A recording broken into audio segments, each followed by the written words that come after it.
Hello, champions, and welcome back to Rams Brothers, the pod. I'm your host, Dean, and I'm joined by the other host of this show, Nick. Nick, it's the off season, and we're officially champions. How are you? This is the best all season of all time. Let's just be real here as I move my mic closer.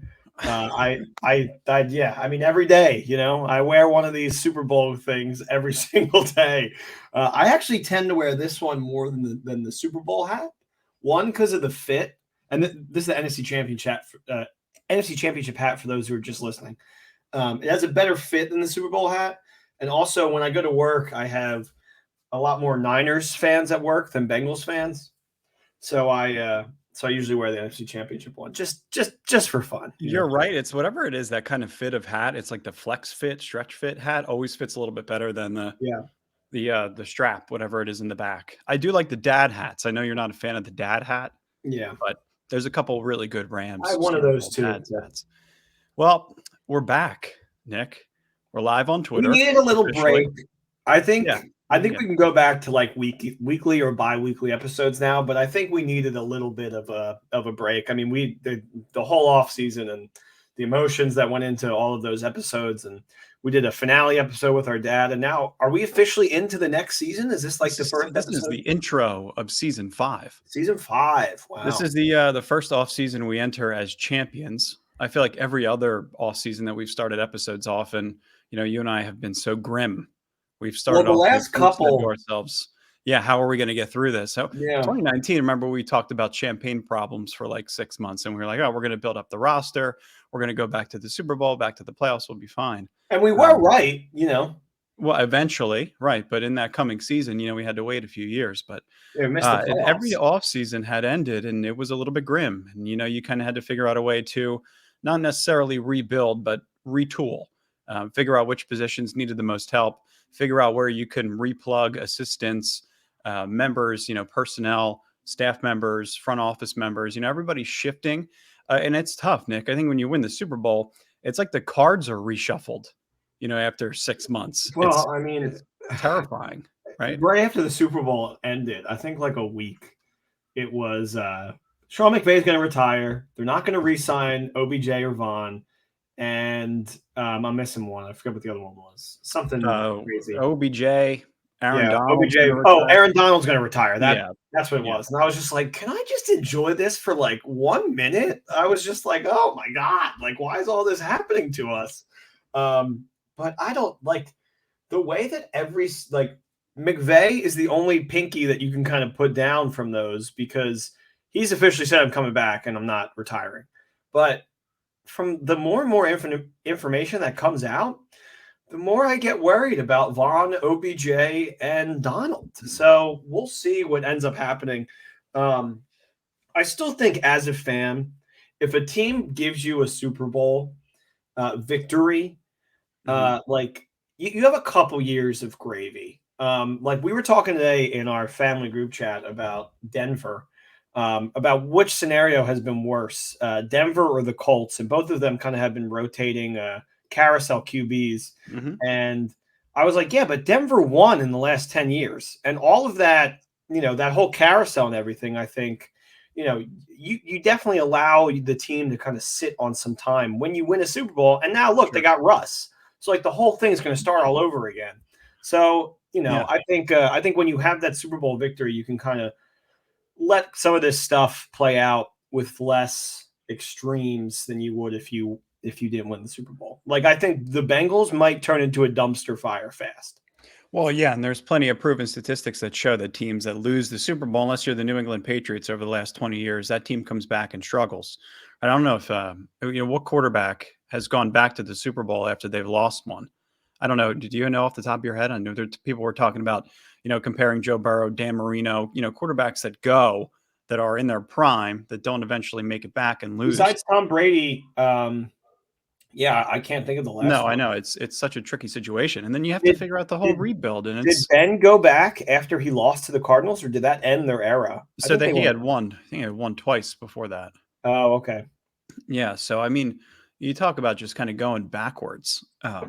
They had years of Brock Osweiler and Trevor Siemian, and all Teddy Bridgewater last year and Drew Lock, right? It's grim, and same applies to the Indianapolis Colts, who are going to be on year 5 of a brand new quarterback. So I don't want to necessarily go in that territory. And the great thing is about this team is they built stability within their roster, right? If you look at the free agents, and we'll get to this in a couple of minutes, you understand that some of the core pieces outside of Von Miller, OBJ, Jalen Ramsey's locked up. Aaron Donald wants an eventual contract extension, but Cooper Kupp is locked up. Matthew Stafford may get some more dollars.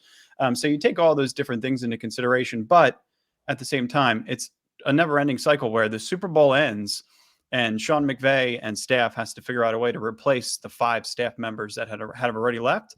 And then also at the same time, you're dealing with players on social media trying to, figure out what the next step is, even though it's not necessarily time to start dealing with unrestricted free agents and signing free agents from other teams. All these other things apply. So, I mean, the Super Bowl victory happens, the parade happens, and then you lose Kevin O'Connell, you lose Wes Phillips, you lose Ajiro Evero, you lose Dwayne Stukes, and you lose Marcus Dixon. So those last 3 guys go to Denver. Wes Phillips and Kevin O'Connell go to Minnesota. So immediately you have to figure out a way to start replacing these guys. Luckily we stole Chris Beek from Denver. He's a pretty highly coveted guy. He was, I believe he was the defensive pass game coordinator for Vic Fangio's group last year. He's one of Fangio's guys, yeah. Yeah, so he's a Fangio guy, right? So I mean, he kind of comes from that regime, Brandon Staley. So you don't know what's going to happen with Chris Shula, who's the linebackers coach right now, and he was shown on the parade and Aaron Donald's YouTube videos. He seems like he's in a close circle with the rest of the coaching staff. So, there's all these things that are continuously moving. But Nick, I think back to your point, you still have to take 3 weeks, 4 weeks, the rest of your life to be able to enjoy what we were able to just witness over the last, 380 days or so, because they did finish the job. None of that should be disputed.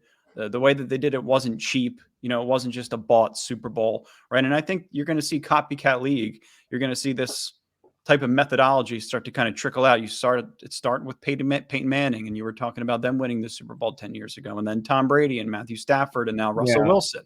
I think it already has, like, what the Rams have done has started to eke out a little bit. And, credit to Bruce Arians. And, I know nobody wants to give him credit, but Tannehill too kind of started this whole, let's bring in like a guy that's better than what we have at the most important position. Like, as much as quarterbacks are coveted and how much we like our guy, if there's an upgrade to this position, we're going to take it.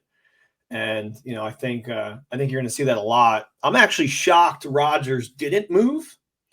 But, I really thought he was going to go to Pittsburgh. So I don't know. I don't think the contract details are finalized yet. I saw 4 years, $200 million. Yeah, but do you think he's going to play for 4 more years? No, I don't think so. 2 years left in him, I think. 2 years, I would think. Yeah, I mean, if he doesn't win a Super Bowl in 2 years with Green Bay, you would think things have to change. You thought that 2 years ago. Well, no, I think he just retires if he doesn't get it with them at this point. But yeah, I mean, he's going to go on year 18, 19, 20 with Green Bay. It's pretty miraculous. Maybe we start seeing some like mid-tier guys get moved to teams that are ready to win now. I think would be something. Like if somebody brings a package to, let's say like a Detroit or Houston, like for their guy, then maybe they explore it as opposed to just being like, no, we like who we have. So we'll see. Yeah, the mid-tier market is interesting, right? Because those are guys that will go anywhere, essentially, right? They're not guys that are going to be in high demand of kind of like journeyman. Yeah, right. They're not. It's not like somebody like Russell Wilson who's going to have to decide between the East Coast, the West Coast, Denver, Philly. There's a pretty clear decision in terms of like where you want to move your family and where you want to live your life, and those are all things that those high market value players are able to kind of make decisions on, like Russell Wilson. But then there's Jimmy Garoppolo's who could end up, who knows where, could end up in Indianapolis, maybe stays with San Francisco, maybe Tom Garoppolo's interesting. You don't know. Yeah. Yeah. I mean, because I feel like he's mid to low, to be honest with you. I feel like they kept winning in spite of him in San Francisco. Yeah. Yeah. I mean, he didn't even throw a touchdown pass in his first 2 playoff games this year. I agree with you.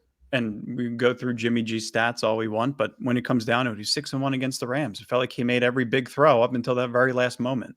Yeah, I mean, like in the same vein, Jared Goff is like 8-1 against the Cardinals. You know what I mean? Like sometimes these guys just are in really good situations.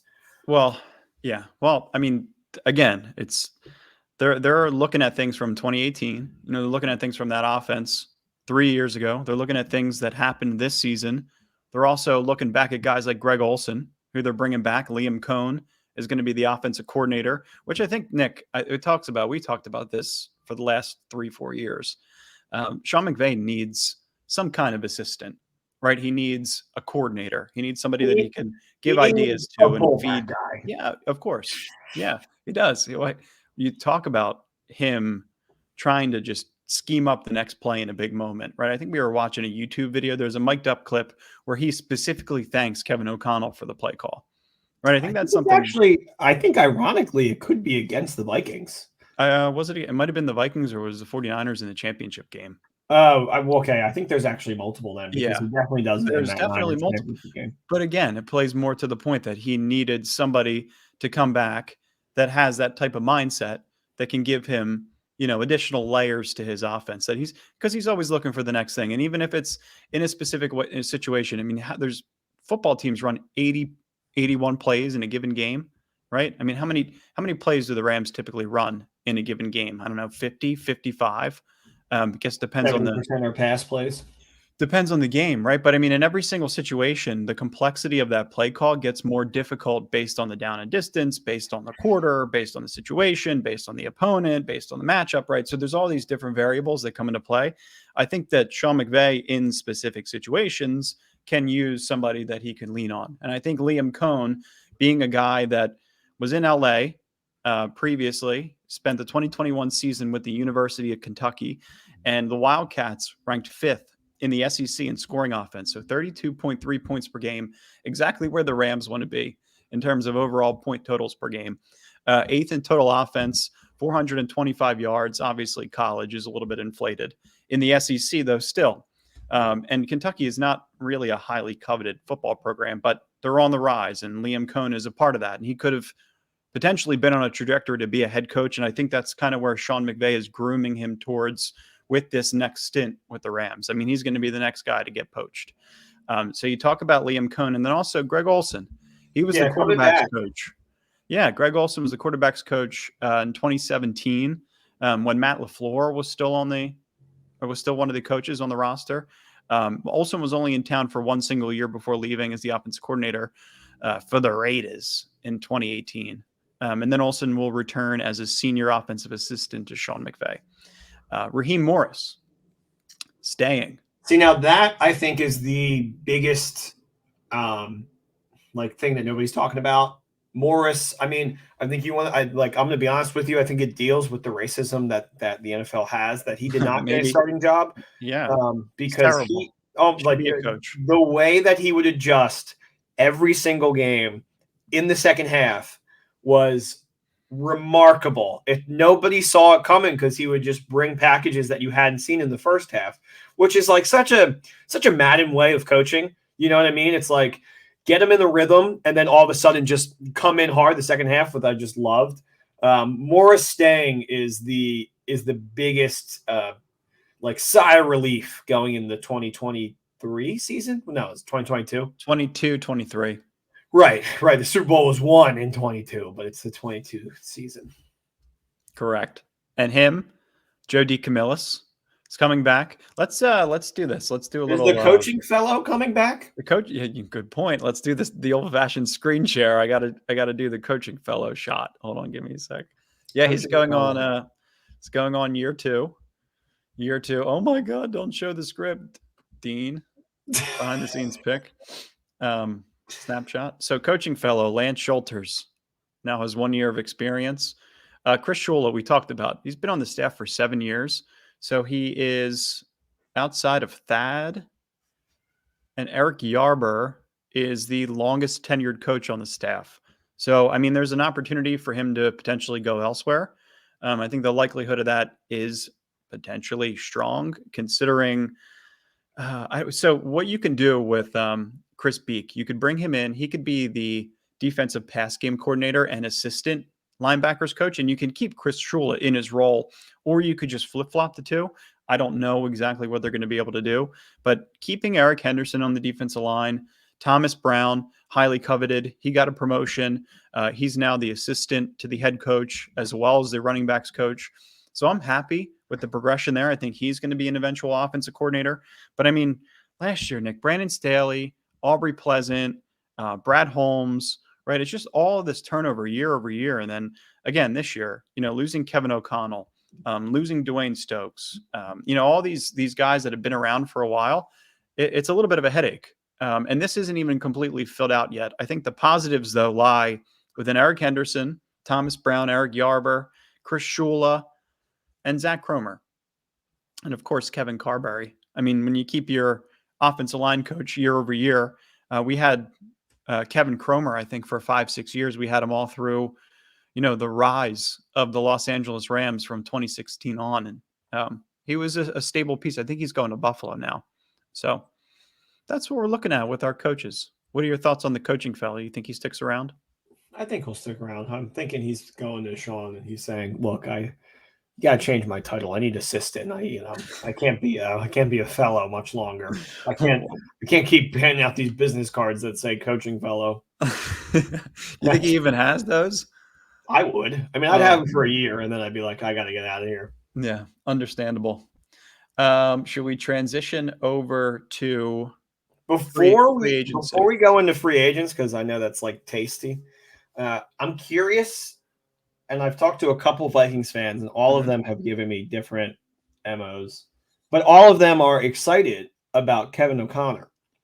And I don't know if it's just McVay's tree just having like a really strong success rate, and we may never know unless they do like a documentary about this season. But I know he said thanks Kevin a couple times, but how big his role was, because McVay's calling the plays. I'm sure he designed a couple plays, but like I would be a little trepidatious with my Kevin O'Connell excitement if I was a Vikings fan. But that seems to be, I mean, I know they just suffered through Zimmer, but right. That seems to be the one thing that they can all agree on. Not Kirk Cousins or like who they're going to keep, but they're all excited on Kevin. And I would be a little nervous. I think the Vikings have a path of success, but I don't know if Kevin was the right guy to give the coach or like give the head coach to. Yeah, it's an interesting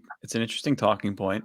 I think that you look at Bill Belichick and his coaching tree, not a ton of success outside of Mike Vrabel. Yeah, you can call it horrendous outside of Mike Vrabel for sure.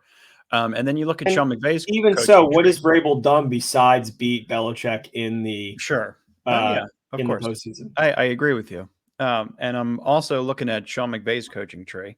You think to yourself, Matt LaFleur, Zach Taylor, who else is on Brandon Staley, right? These are all winning head coaches in the National Football League for a coach that just turned 36 years old, who gets compared to his peers that are 20, 30 years older than he is constantly. So, while I feel like, yeah, there's an opportunity, potentially with, other coaches to make a transition, to make a pivot. And I think it's crazy the way that the league works. Yeah. It's the whole thing. Like, I think it's going to be a good fit, but I don't know if it's going to be as exciting as some Vikings fans may seem excited. I just think you have so much talent on that offense that it would be shocking if there isn't just a total flip of DNA on that team. I think you'll get it. Yeah, I think and Kevin O'Connell, he was with Bill Belichick. He was on the Patriots. So I think he was the backup to Tom Brady at one point. So he was coached by Bill Belichick. He knows Tom Brady personally. He worked with Jared Goff last year, right? And then he worked again with Matthew Stafford. Spent time with Sean McVay. He's a close buddy. I think that's how you leverage a relationship to get to the next position. And I think he'll do a decent job. A lot of these head coaches too, you got to watch early on. they come out and make a splash. They're heavy favorites to be the head coach of the year. I mean, we saw it with Brandon Staley, you see it with Zach Taylor, and then all of a sudden December comes around and they have difficulties, they struggle, and things change. So we'll see if he can do it on his own. But yeah, pump the gas, pump the brakes rather. Yeah, for Kevin O'Connell. Don't watch those future Vikings bets. Is all I'm saying. I mean, you tell yourself that, not me. Hey man, my future bets are pretty good. If the Panthers win the Stanley Cup, I am on cloud 9. That's great. What did you get in at? I got them at the start of the season. They were like plus 2,300. That's crazy. For your sake, I hope they win the Stanley Cup. Yeah. Ready for free agency? Cats. Yeah. Go Cats. Let's do it. Go to free agency. All right. So hold on one second. So we got our free agency tracker here that I'm going to share to make life a little bit easier for the Rams brothers. Let's see. Can you see it? Okay. I can see it. Great. All right. So we'll talk about this live so our listeners can hear what we're seeing. So Von Miller, of course, is top priority. You got to be able to understand all of the back and forth on Von Miller's social media to be able to understand why the situation is so severely dramatic. So day one, which was 3-4 days ago, Von Miller posts on his Instagram story, to-do list, checks off signing with the Rams, winning the Super Bowl, and then the only remaining tab was run it back, left unchecked. Great. With a dancing GIF of himself. Yeah. With a dancing GIF of himself, signifying that he's potentially going to be returning to the Rams. Then you look the next day, he's posting pictures. I want to go back to the 5280, which I think is the elevation code for Denver or something along those lines. Like an exit number or something. Something like that. It's probably sound like an idiot. I'll get that when I jump back. But I mean, there's been so much drama. He also posted a picture with Russell Wilson. So, I mean, all of these different variables, as you try to take them into consideration, what's he going to do? And then you see a tweet from Josina Anderson this morning saying that he's still prioritizing his relationship with the Rams. He still wants to focus on that. He wants to see that through. And then I saw Benjamin Albright, who's a really, really close insider to the Denver Broncos, say that Von Miller has a 20% chance of going to the Broncos over the Rams. So to me, what I read today, even after the BS posts, I want that old thing back. The post with Russell Wilson, I still think Von Miller is going to remain a Ram. Yeah, I think he himself is conflicted. I mean, he's a human being. He spent all of his time in Denver. He probably still, I don't think he probably sold his place there. I'm sure he still, has that. And it's, he won his first Super Bowl there. Right.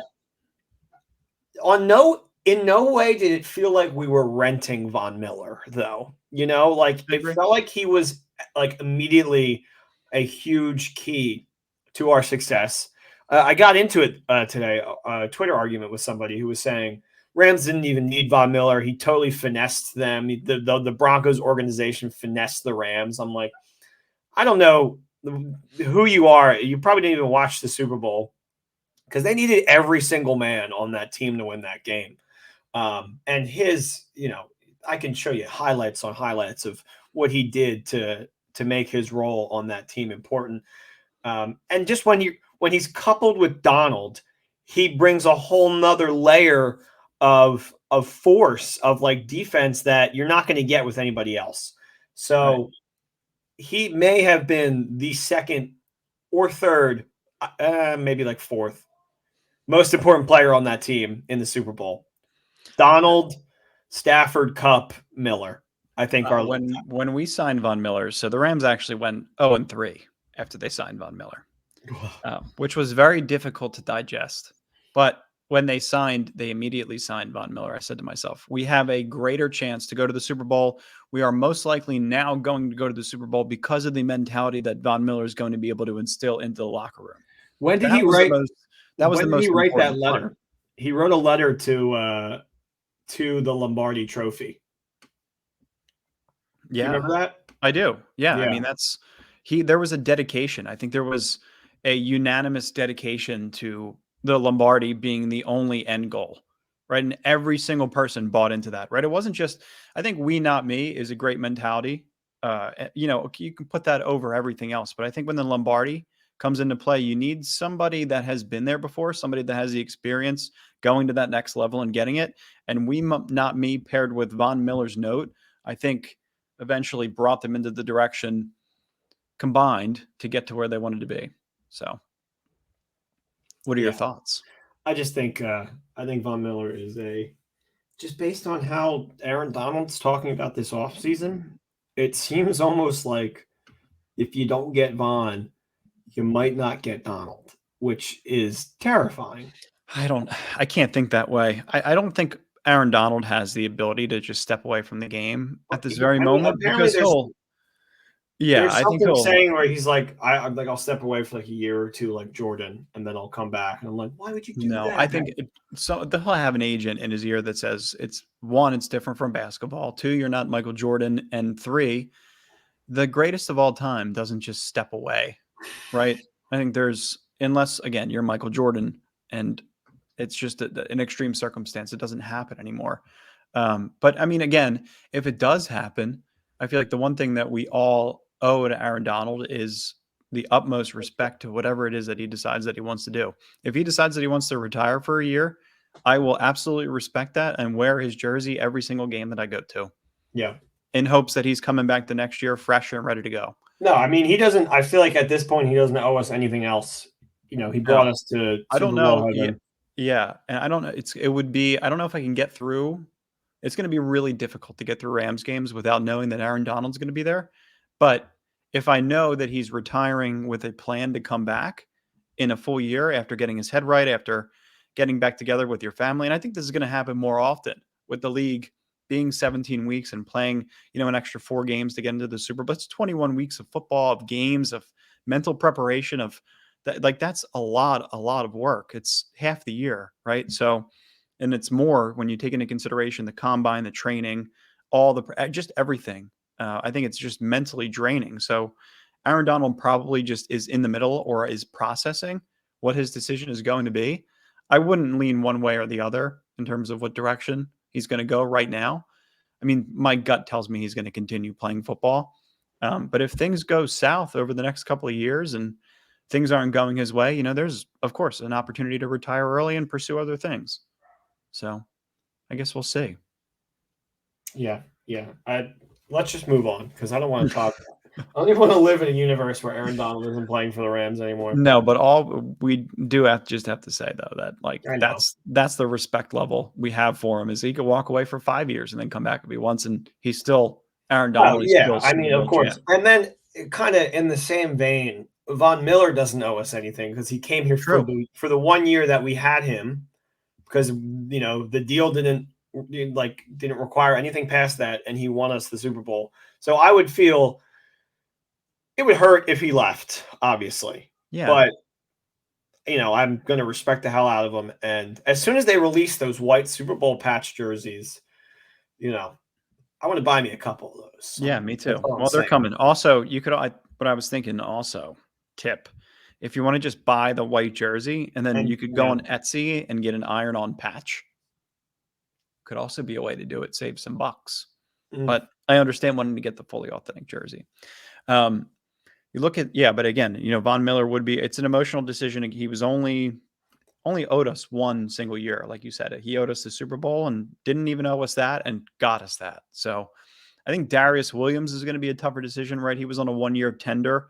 So I'm interested to see what happens with him. He's an unrestricted free agent.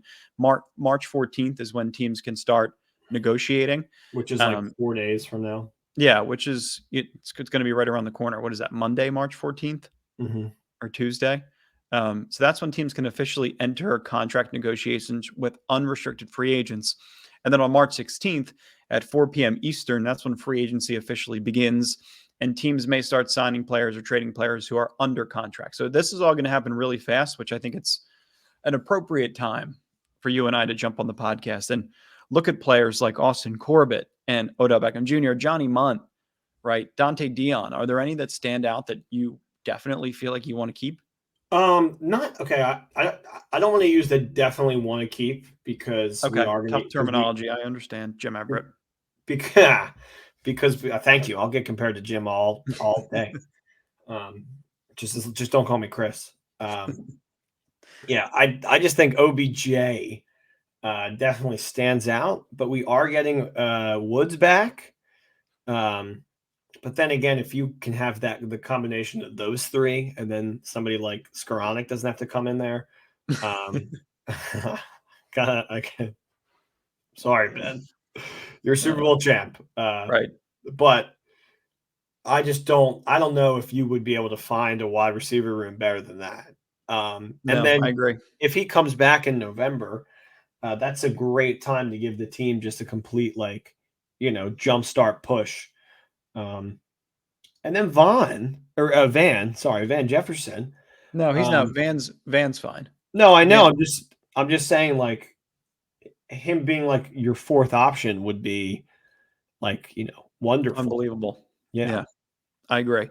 And then you have, healthy tight ends coming back as well. Yeah, you have Tyler Higbee, Jacob Harris, Munt and would be Bryson Hopkins. Out of the list that you just said, I would want to stick with Munt as I know, but he came back on a veteran's minimum year prior. He's not going to come back on that again.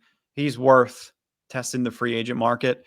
If they can't get anything for him, yeah, they'll bring him back. But I mean, maybe the Rams they like him more than anybody else, and he can't get anything on the open market. They bring him in again for cheap. So something that I was weary of, especially when they drafted Henderson. This Rams team always felt very top heavy with offensive weapons, but they find a way. There's one football. They find a way to get every single one of these guys a football. And it also feels like as soon as one of them steps out or steps down, the next man up on the offense is a huge chunk down. Whereas in the defense, like the next man up could even be better than the guy that's on the field. Yeah, it's Nick Scott. So I would prioritize the offense more so than the defense. The depth within the offense. Mm-hmm. Yeah, I respect that take. I think it's good. I think that you look at a player like Sony Michel, expendable, right? You can go out and again they traded him. They gave up draft picks to bring him in. Yeah, but he was a 1-year rental. Yeah. And he was necessary. He was. But I think like depth, right? Like Sony Michel, if you don't bring back Sony Michel, you need somebody exactly like him. Like Austin Corbett at right guard, can't afford to lose him. Brian Allen, can't afford to lose him. And then you got guys like Coleman Shelton, who's a restricted free agent, so most likely will be retained. But you could use some stability on the offensive line. You could use some stability at receiver. I think Whitworth is 100% coming back, just straight up. I guess so. I guess he listened to Wayne Gretzky and they're gonna have to pull the jersey off. Like I'm more of a Simpsons Matt Groening mentality as opposed to a Jordan mentality where it's like, if I'm doing something I love, you're gonna have to pry me away from it, as opposed to I'll leave on top. It's because think about the glory of the Super Bowl that all those Rams just felt. Why would you not want to continue to chase that? You know what I mean? And then when your tires really can't do it anymore, then is that's when I would sit out. You know what I mean? I think it's just stuff you say. And if you're and I think you're just kind of relating or implying that that's kind of along the lines of what Aaron Donald's thinking. And I think when you go through that many emotions and that's like all you've ever wanted, I know that there was a severe come down just in terms of emotions coming back from Los Angeles and intertwining myself back into regular work life every day. I didn't get that. I still wear all my stuff. There'll be times where I'm like, I just freaking spent $74 for gas today, but I'm a Super Bowl champ. No, of course, you always have that and you own that. But I mean, there's when life continues and you're further and further removed from being that Super Bowl champion.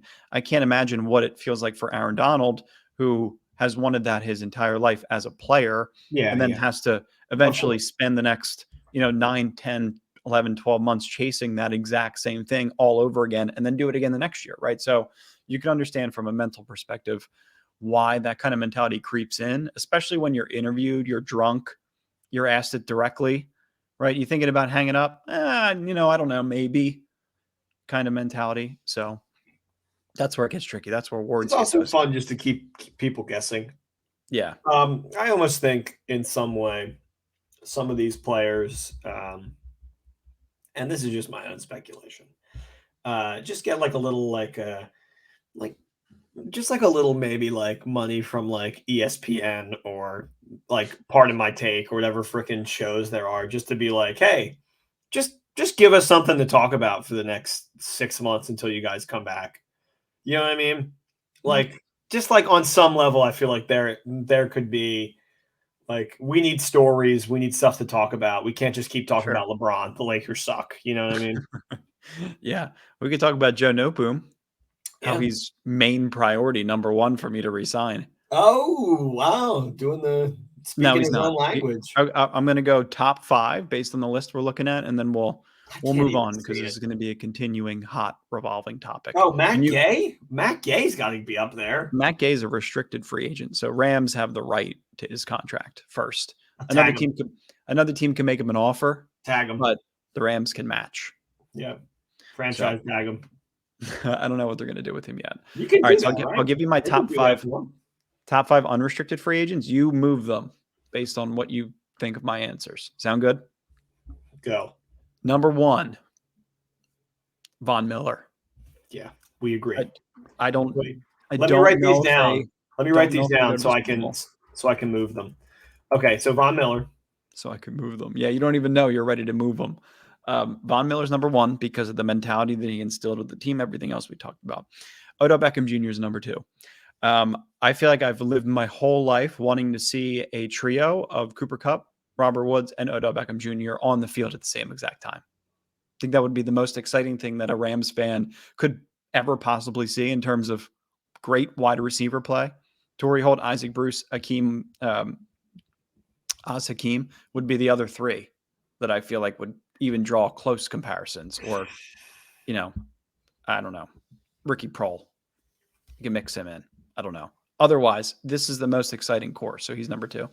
Number 3 would be Joseph Noteboom because of the uncertainty of Andrew Whitworth, right? I mean, we could wait 2 months, 3 months, and he decides that he wants to retire, or he could re-aggravate an injury, or he can get hurt earlier on in the season, and you still need Joseph Noteboom as security.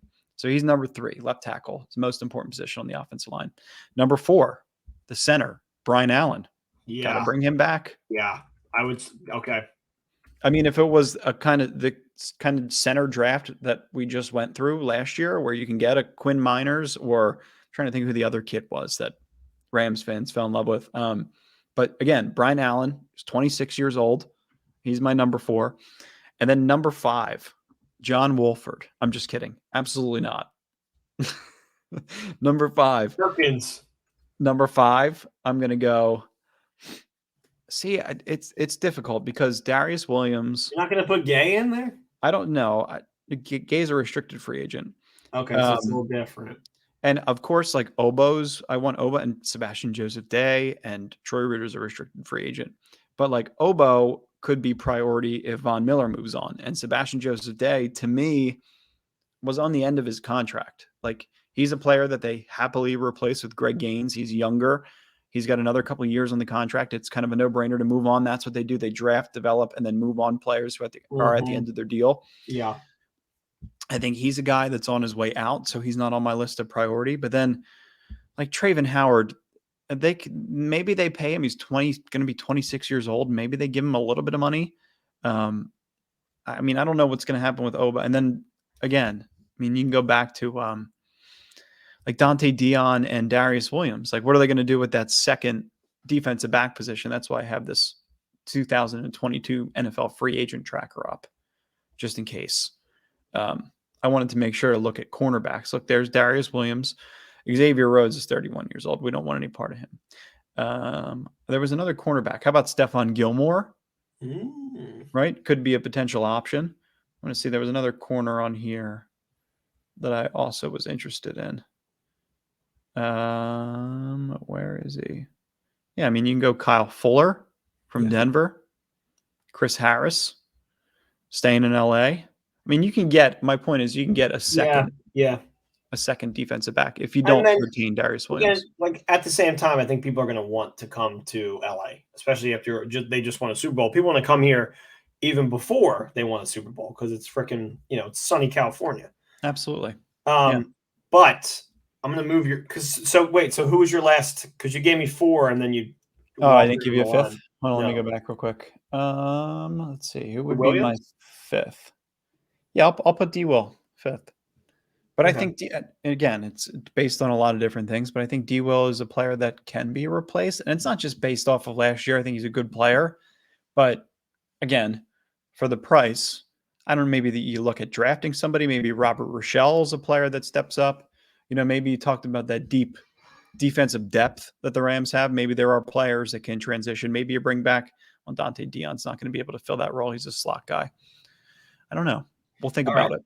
So my list is it has the same people, and then the 5th one I swapped out, but I switched up the order a little bit. Obviously, number 1 we have Von Miller, for all the reasons that we stated and what he brings to the table, and his great dances post sack. And then I love Odell. I do, and I think a deal is already in place, and I think he wants to come back. I mean, he talked about taking a discount to stay with the Rams. Yep. But prioritizing Allen, I would put him at 2nd just because the center is such a important position. And I just think teams just like defensively, and, this isn't like a real take, but once you win the Super Bowl, you have the target on your back. I think just teams, defensive linemen are going to want to get to Stafford and destroy him more so than they did last year, besides the playoffs. So I think prioritizing Allen is huge, and then I would put Odell right under him, just like right under him, because our wide receiver room is really good. I just think our offensive line would need more help. And then Noteboom would be under Odell, just because I think we got Whitworth for at least another year. So I would put him, even though he was injured a little bit this year. And then I have Sony. I have Sony or Sonny. Michelle. I have him as the guy that I would like to save, just because I loved when we had all 3 of them going. Yep. It was just like a really outside of the Super Bowl.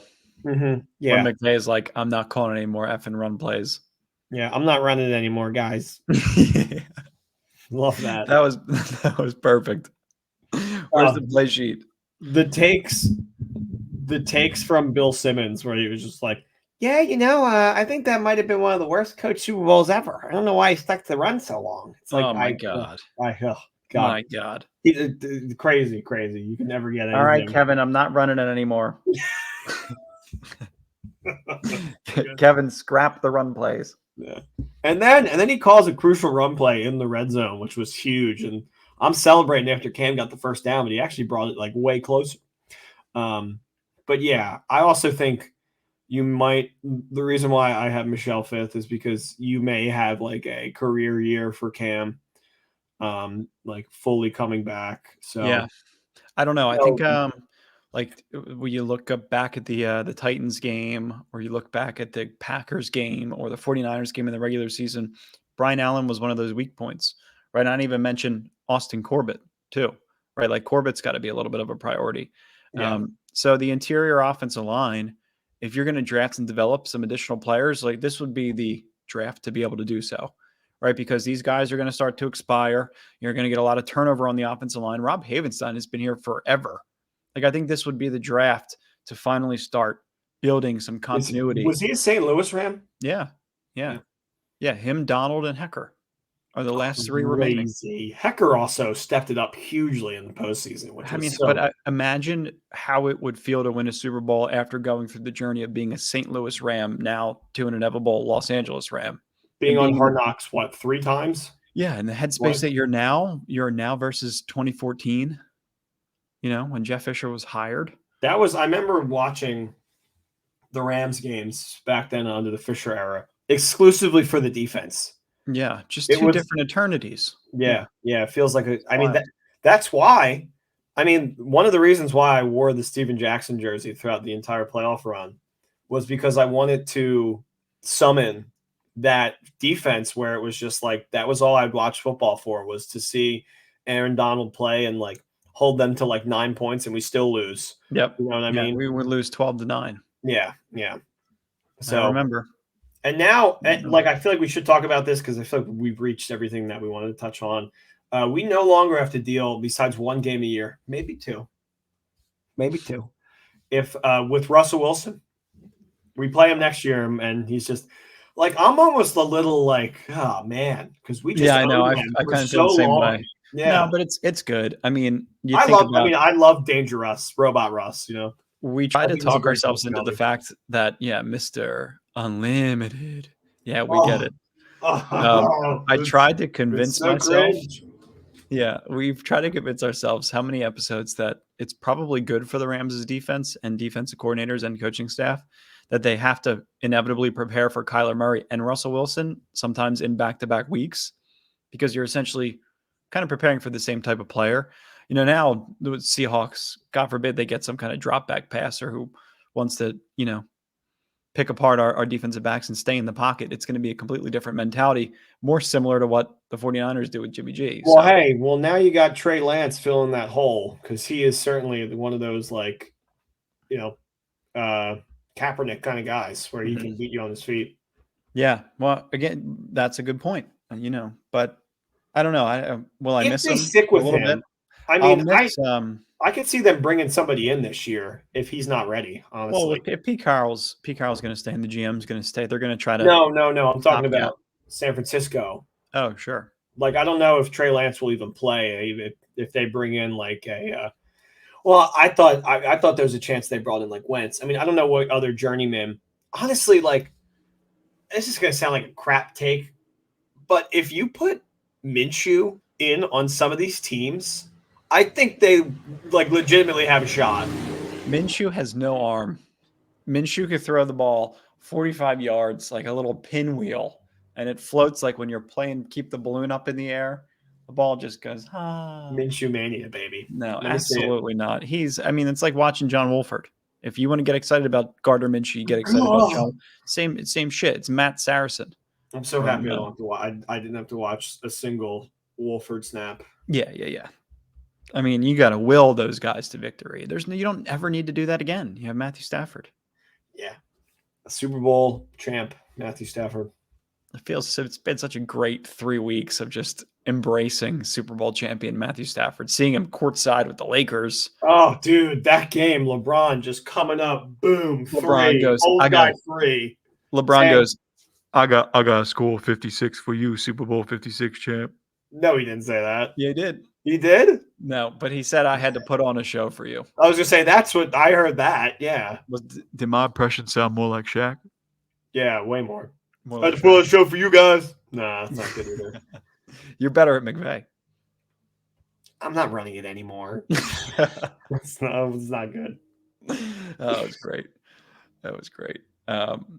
You give me when McVay was embracing Aaron Donald. You can give me one of those impressions. Oh, I like Aaron. I knew it. I knew it. He's like, yes, I knew it. Yeah. That will forever be my favorite reaction. I'm telling you, I could watch that 100 times in a row and enjoy it every single time. In the meantime, Nick and I will be here. Weekly? We're going to do bi-weekly. I guess we'll see as needed. Some of the ideas that we have for this year we'll eventually upgrade our cameras, so we'll look a little bit prettier. But at the same time, I think it would be cool, Nick, if we did some quick hitters and stuff throughout the week. We want to do a 10-minute, 15-minute episode on specific topics or stuff, or we just want to jump in. it's going to change. This season 5 of Rams Brothers is going to be a big deal. Yeah, so me and Ryan are talking about doing something where we're at every tailgate, and then Dean will try to get you out of here as much as possible. Just go to every tailgate and do like a live show at the tailgate. Yep. Also, Syrian White, I did not forget about you. Your sweater is coming. I had some difficulties ordering it through the website, but your Rams sweater, your Rams Brothers sweater is on its way. So don't worry about that. Dean, I've been doing a lot of giveaways. Maybe it sparks you to do one sometime soon. Yeah. Well, I'm on backlog right now. I owe a couple of people. Oh, do you really? Yeah, I do. Ooh. I do. Yeah, Taryn's gonna get mad at me if his sweatshirt. Oh, send it! It's Taryn. Kill him. He's gonna get it. He'll get it. You gotta send it to him. Been busy, but we'll get through it. Yeah. So giveaways to come. This is just the first. This is essentially just a trailer to season 5. I mean, of what the Rams Brothers have in store. Yeah, this is our first off season as champions. Did you see that one video of like this Seattle podcast? I'm not going to shout it out because it was just this one guy is just like so pissed. He's like, the Rams have nothing and they will get nothing in their lives. And it was just really funny to watch it now. Yeah, it's like is that how you choose? I guess now we're choosing to spend time talking about it, but is that how you choose to spend your time on the mic? I mean, I don't think I act that way towards any fan base, honestly. I respect all fans and all teams, like I'm happy to see other teams prosper. I loved Russ in Seattle, man. He was always fun to watch, especially when it was Legion of Boom. Oh, dude, when that NFC Championship game, them versus the Niners, that was awesome. It was like 2013 or something. There was a period of time where they were really good. Right, the Legion of Boom was incredible. I don't even know if any of them are even around. I think if you're a Seattle fan, you have to be upset you didn't get more from Russ, and you have to you have to put that blame on Pete Carroll, honestly. And I think it was our dad had made this point, but he was like, "I think if I'm Pete Carroll, I retire now for my legacy." I was thinking the same thing because I don't know what you do with the Drew. What Lock. do you get? What are you going to get with Drew Lock? You're going to get 4 or 5 wins tops. Yeah.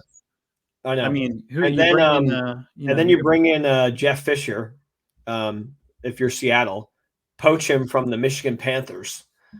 I mean, is Seattle going to spend all this money and try to bring in free agents? I don't necessarily see that. No, I feel like they sign like Fitzmagic, and he starts a couple games, he wins a couple, and then I don't know. Remember when they signed Adrian Peterson? They said they were trying to win games after they were like 5-8 last year. They're just, it's not sad because they're a rival to see teams kind of crumble and unwind like this, but it's officially unwinding in Seattle. And I think, you were probably right. You should have let Pete Carroll just retire on top.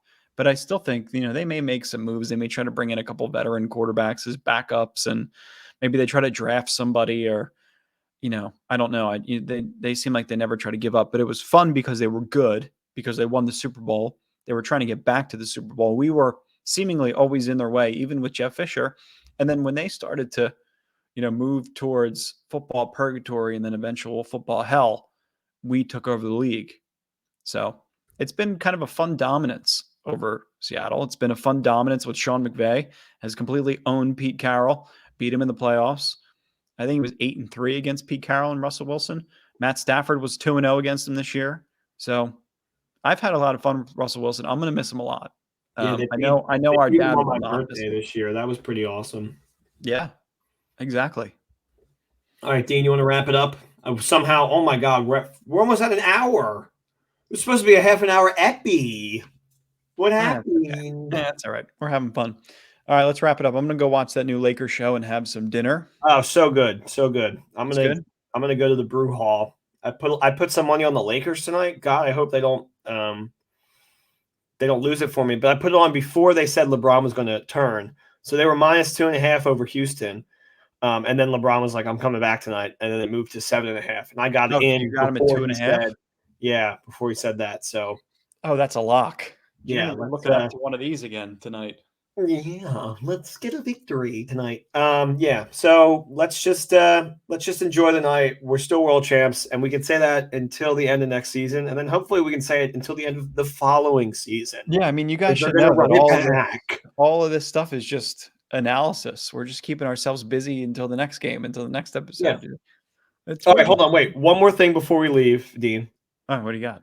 I have the wins for the following teams that just made big quarterback trades, and I want to hear, would you go over or under? Okay, yeah, let's hear it. Okay. Denver, 11. Under 11, he says. I like the over. No, I don't know. The Commanders, who just got under. Carson Wentz. Hold on. 7.5. That's exactly where I have them. At 7. You have them at 7.5? Under. Under 7.5. I would take that over. Their division is trash. I don't think Carson Wentz. They have 2 wins lined up against the Giants already. And who's the other one? Green Bay, or who's the third? Seattle. With Drew Lock. Oh, what's theirs? 6.5. Oh. Yeah, see, like all those overs feel tasty to me. Undies. Drew Lock, he's a fun guy, you know. You're not going to win anything big with him, but you could. Why is Drew Lock a fun guy? Because he knows Young Jeezy lyrics. Exactly. He's got some make funny you highlights. Dude, everybody knows the lyrics to put on. That's right. I work for NASA. Everybody knows that. Not cool. Sneakily in a power hour. If any of you guys want to watch a Rams power hour, let me know. I'll tweet it at you. Dean, thanks for coming on. This is Nick, the host of Rams Brothers the Pod, signing off. Nick, thanks for having me on your show. No problem, Dean. All right, guys. Talk to you soon. Wait. Is it over? No, not yet. Let's try to name a guest that we want to bring on. I'm just having so much fun. Okay. A guest. How about a current I would love player? To get. Why don't we try to bring on a current player? Oh, how about Troy Reader? Oh, that would be cool. Yeah. You know his mom. He took a picture with her. I took a picture with Rob Havenstein's mom. Oh, sorry. And we didn't exchange numbers. That's okay. I want my personal goal for this year is to get Kurt Warner. So Kurt Warner. Well, then start prospecting, sir. Yeah. Go ahead. All right, brother. Okay. Love you guys. Peace. Peace out, Ramley. We love you. Horns up.